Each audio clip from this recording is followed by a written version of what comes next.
Good morning, my people. Hope all is well. Um, oh man, I've been in excruciating pain. Whoops, from my legs. I hurt my legs doing squats. A loving God, January 14th. Our understanding of a higher power is up to us. The only suggestion that this power be loving, caring, and greater than ourselves. Basically, text page 24. We've been told that we can believe in any kind of higher power we want, as long as it is loving and of course greater than ourselves. Some of us, however, have trouble with these requirements. We believe in nothing but ourselves, or we believe that anything could be called God. Anything could be called God could only be cold-hearted and unreasonable, sending us back on a whim. Believing in a power is quite a leap for some of us, for many reasons. The thought of turning our will and lives over to the care of something we think might hurt us is sure to fill us with reluctance. If we come into the program believing that God is judgmental and unforgiving, we must overcome these beliefs before we can truly be comfortable with the third step. Our positive experiences in recovery can help us to believe in a loving God of our own understanding. We've been given relief from a disease that has affected us for a long time. We found the guidance and support we need to develop a new way of life. We've begun to experience a fullness of spirit where once there was only emptiness. These aspects of recovery and their source in a loving God, not a harsh, hateful one. And the more we experience recovery, the more we'll trust that loving higher power. Just for today, I will open my mind and heart to believe that God is loving and trust my loving higher power to do for me what I cannot do for myself. Yes. Man, I try to do the best that I can with that. I've really been focusing on praying, because I do believe there is something out there greater than myself, and and I believe that, man, it guides me through the day, So I'm not at all religious. I don't like religion at all, and but.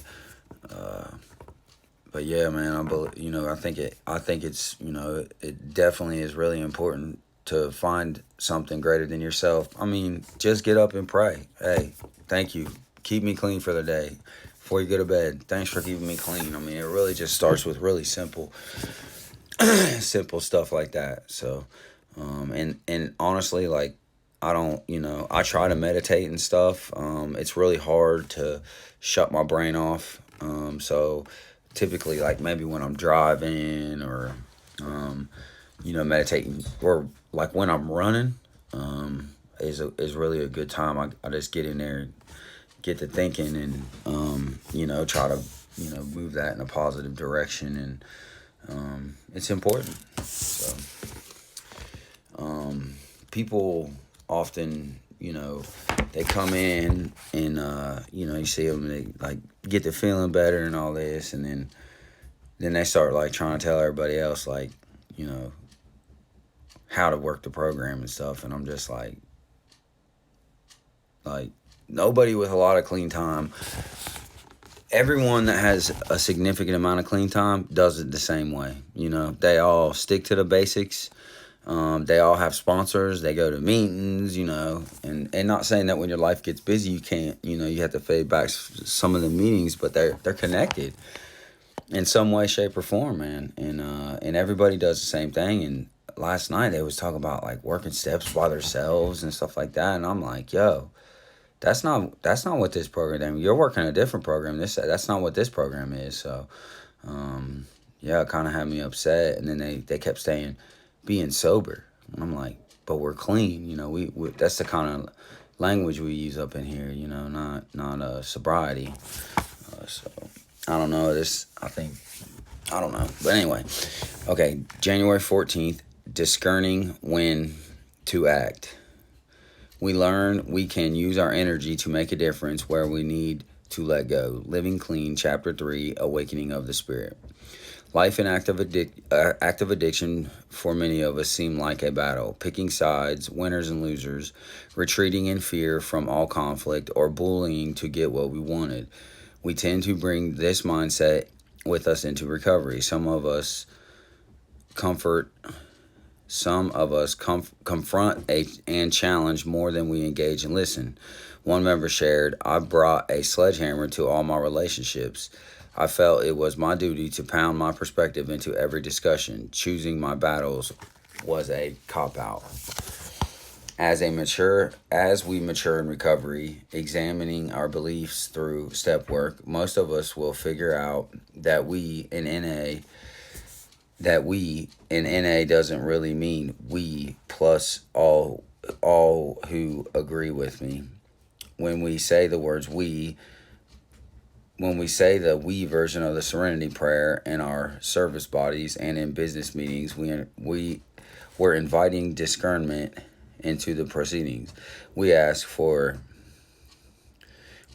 courage, acceptance, and wisdom to guide us. Instead of approaching service meetings like gladiator games, we concentrate on cultivating enough humility to appreciate and learn from each other. We gain trust in others and become less invested in getting our own way. We apply this mindset to all relationships. We can also tie the Serenity Prayer to discernment in terms of patronizing our time and energy.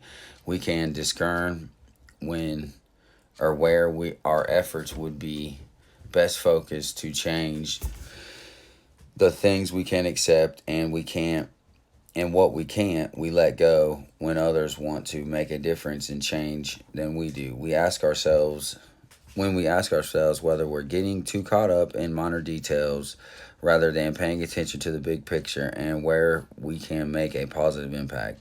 Sometimes the most discerning choice is to say nothing, step away, and let others step up. The member went on. At other times, honest self-assessment will lead me to choose a particular battle. But now I try to approach a conflict in my life with spiritual principles in my arsenal and forego the sledgehammer. Forego. Forego. Anyway, this strategy can apply to so many realms within our lives, sponsoring, parenting, romantic relationships, and our jobs while driving, and of course in a service. Not everything is battle worthy. Where can I apply my energy today so that I am contributing to the well-being of others? What situation can I pull back from that isn't benefiting me or anybody else? Yeah, I find myself in a lot of those situations, picking and choosing my battles. Man, I try to just stay out the way, honestly. I've made a lot of mistakes here in my area, and I love getting on here and talking to you guys, and and the positive feedback that I get from it because, man, I made a lot of mistakes, in this area, and people have seen the bad side of me, and like, some of these people around here act like I'm so bad, and it really bothers me. But, I try, and I do treat those situations with, I give them a hug and keep it pushing. I don't know why my brain ain't working today, but, yeah, so. It's all a process for me, I want to get better, right? And I'd like for it to be like when I wake up in the morning, but it's not going to be like that. So, I just got to keep coming no matter what, not put no dope in my body. Work steps, call my sponsor, go to meetings, all the basics. And that keeps us pushing in the right direction. So I love you guys, man. You guys have a good Sunday.